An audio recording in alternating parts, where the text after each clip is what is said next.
His meddlesome and caring nature was just right for me. That's what I thought when I married my second husband. Yes, I had been married before, but I lost him too soon. Although I had decided to carefully save the insurance money from my late husband, my current husband decided on his own to use that money to buy a new house as a wedding gift for our eldest son. He told me that if I disagreed, we'd get divorced right away. It was my money after all, so of course I couldn't agree.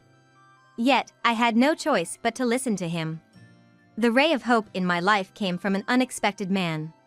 My name is Sophia. In my late 20s, I met a man at a company supporting language exchange and married him. My husband was very earnest and trustworthy.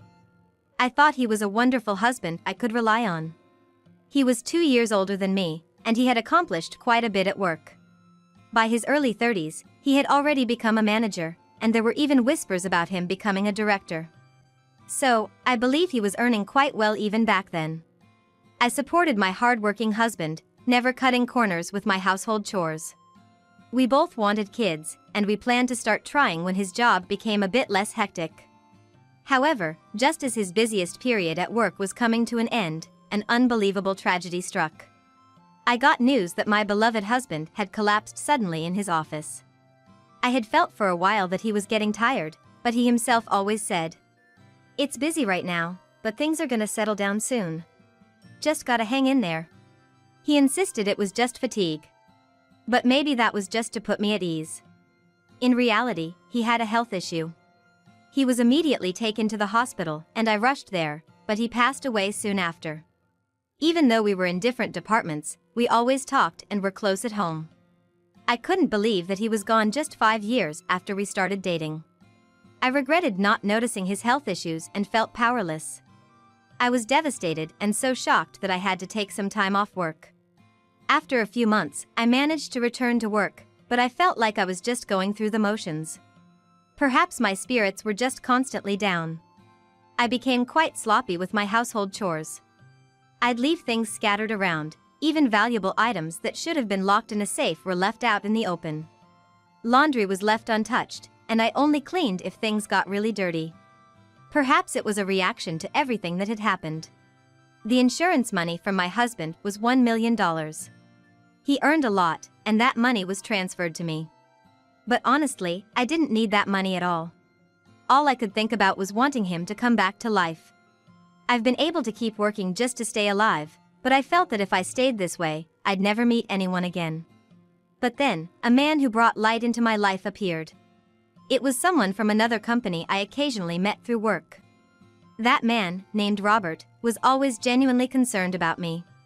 Every time we met, he'd go so far as to ask, "What did you eat today? You have to eat properly, you know. If you're up for it, let's go for a delicious steak sometime. You need to keep your strength up. Let me know when you're free. I'd like to make it happen as soon as possible." I must have looked really down for him to say that, but his caring nature made me happy. Gradually, I found myself drawn to him and confessed my feelings. However, he had been married before and had a child. Both of us were of an age where if we started dating, marriage would be on the horizon. He wanted to clarify this with me given his circumstances. He always talked about his eldest son, Michael, saying, "He's the pride and joy I've worked hard to raise." Though he wasn't my child, I believed I could love him because he was Robert's son. The son named Michael already has a fiancée and has moved out of the house. I suggested, "Maybe we could meet once?" and arranged to meet Michael. At first, when our eyes met, Michael seemed hesitant, but it was probably just nerves. Soon after, we engaged in various conversations, and we hit it off pretty quickly. Michael and his wife apparently share the same dream, talking ambitiously about wanting to work globally someday. Hearing such stories, I was deeply moved, and thanks to that, I started dating Robert. Gradually, I realized my spirits were lifting. After dating for about 3 months, we decided to get married. By the time we moved in together, maybe some of my laziness had worn off. However, compared to when I was with my ex-husband, things were still a bit messy. But Robert didn't seem to mind too much. I'd often leave valuables on the table as usual, but he never really said anything about it. I felt like I was having a comfortable time, but that feeling didn't last long.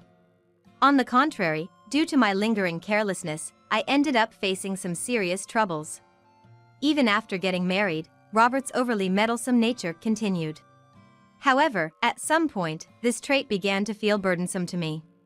Robert wouldn't usually comment on the minor messiness in household chores, but he would sometimes come home saying, "Hey, Sophia. I bought some cakes today. Make sure to eat a lot. You need to have some sweets once in a while." He would buy things I hadn't even asked for, and at times, he would force me to eat them. On bad days, he would bring home cheap-looking purses and say, "I thought this would suit you, Sophia. Start using it from tomorrow." To be frank, I don't think it suits me at all. The style is questionable, and it's not even the shape I prefer. It's nothing but a nuisance, really. However, he certainly made me feel like he was doing me a big favor. I'd always gratefully accepted his gestures, and now I felt trapped, unable to refuse his help. However, as this pattern continued, I started to feel more and more stressed. And then, for the first time, probably ever, I confronted him. It was when he brought home some sort of gourmet delicacy, claiming it was for my sake, even though I wasn't really fond of it. He was quite pushy about it, saying, "Sophia, you should try this and develop a taste for alcohol. Life's more fun when you enjoy a drink. You've got to appreciate flavors like this to truly savor alcohol." I finally snapped back. "You know, you don't have to go out of your way for me. I didn't even ask for this." But Robert replied, rather angrily, "What? What gives you the right to say that? Do you even realize how much I've done for you? You should be grateful." Hearing that, I was left with mixed emotions. I had just tried to communicate my feelings, and he responded by calling me arrogant. I considered discussing it further, but just a few days prior, there had been happy news. Michael, Robert's son, had gotten married to his girlfriend. Right after that celebratory mood, I didn't want to pick a fight, so I reluctantly held my tongue. However, from that day on, Robert stopped buying me things. In some ways, it was a relief, and I began to hope that maybe he had reflected on his actions. I tried to remain optimistic, thinking we could reconcile soon. But then, on a day when we both had off from work, he dropped a bombshell. It was on a day when both of us had off from work, Robert suddenly said to me, "I've decided to gift Michael a new house as a wedding present. I'm sorry for any confusion. How can I assist you further?" After all I could think was, "A new house? Do you have that kind of money?" But then he responded with a laugh. "Sophia, don't play dumb. You have $1 million, right? I know because I saw that check you left out. You might have thought you were hiding it from me, but I'm on to you." I was shocked by his audacity. Indeed, due to my carelessness, I had left my check on the table before. He must have seen it, I guess. But that's money that no one but me should use. "Wait, isn't that my money? What are you talking about?" Of course, I naturally pushed back, but what he said next was just unbelievable. "Your money? What are you on about? Do you have any idea how much I've done for you over the years? I married you out of the kindness of my heart, didn't I? You owe me at least this much. Besides, it's for Michael, who is practically your son too. Since you have that money, I'm just gonna use it. And just so you know, I've already made arrangements to buy the house. I'm the primary name on the deal, and the only thing left to do is to update the bank account details." As if he'd planned it all along. Being told something like that so forcefully left me at a loss for what to do. But, in truth, the insurance money from my ex-husband is my money, so I should just outright tell Robert that and make sure he doesn't use it. However, I guess I was still emotionally vulnerable at the time. I had honestly taken his words about doing this for my sake to heart. There's no denying that his personality had helped me through some tough times. Thinking about that, I couldn't argue back. But that doesn't mean I'm okay with Robert using the insurance money from my ex-husband. With my emotions in such turmoil, he delivered the final blow, saying, "By the way, if you don't let me use the insurance money, we're getting divorced." He said this with quite a bit of arrogance. In that moment, my trust in Robert began to crumble. But I felt helpless to resist. Naturally, Michael and his wife would be thrilled with such news, so I felt like I had no allies left. Given the circumstances, I found myself wondering if I just had to resign to the fact that the $1 million had become his. With these thoughts, I gave no reply and just went to bed that night. My mental state was in complete darkness. But a glimmer of hope was brought to me by a man. The next day, I received a call from a certain gentleman, and I was able to pull myself out of the darkness. You could say my perspective changed. It led me to make a decision. The day after the call, I spoke firmly to Robert. Robert, I'm sorry about yesterday. For now, let's proceed with our discussions through this attorney. I handed him the business card of a divorce attorney. He looked quite surprised. He had brought up the topic of divorce himself, but probably didn't think I would actually go through with it. Hey, are you serious? To be honest, he was taken aback. But I really want to divorce him. However, arguing with him wouldn't lead to an easy divorce. So, I told him, "Don't worry, I'm leaving the check here." With that, Robert's expression seemed to lighten up a bit. But he probably never expected that I'd go to such lengths to ask for a divorce. Well, do as you please. I'll make sure to buy a house for Michael. Saying that, he took the business card. I started preparing to move out. The next day, I left the house. Still, Robert probably thinks I'll come back soon, and he's probably filled with pride, thinking he's doing Michael a favor by buying him a house. But that's never gonna happen. Robert really doesn't get it, I thought, chuckling to myself. It was just a week after I left the house. I got a call from a certain lady. It was from a woman, none other than Robert's ex-wife and Michael's real mother. Sophia, right? Nice to meet you. I'm Juliana, Michael's biological mother and Robert's ex-wife. I was shocked. Why would Robert's ex-wife suddenly call? I wondered if she had some grudge against me. But no, she actually had an interesting story to share. It seems Robert's in a tight spot. Starting with those words, she explained to me the reason she decided to call. Apparently, Robert, despite signing a contract for a new house for Michael and his wife, hit the reality that he couldn't afford it. What happened? Where's the check? Where's Sophia? Robert was in full-blown panic. I suppose that makes sense. I currently have the check. Sure, I did tell Robert I'd leave the check, but I never mentioned it was my check. All he needs to think is that I meant to leave Robert's own check behind. It might be a bit forceful of a way to do things, but unless I do this, I won't be able to get away from him, and I'd risk him using that precious $1 million.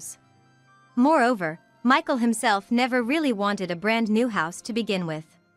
Yes, the man who called me that day was Michael.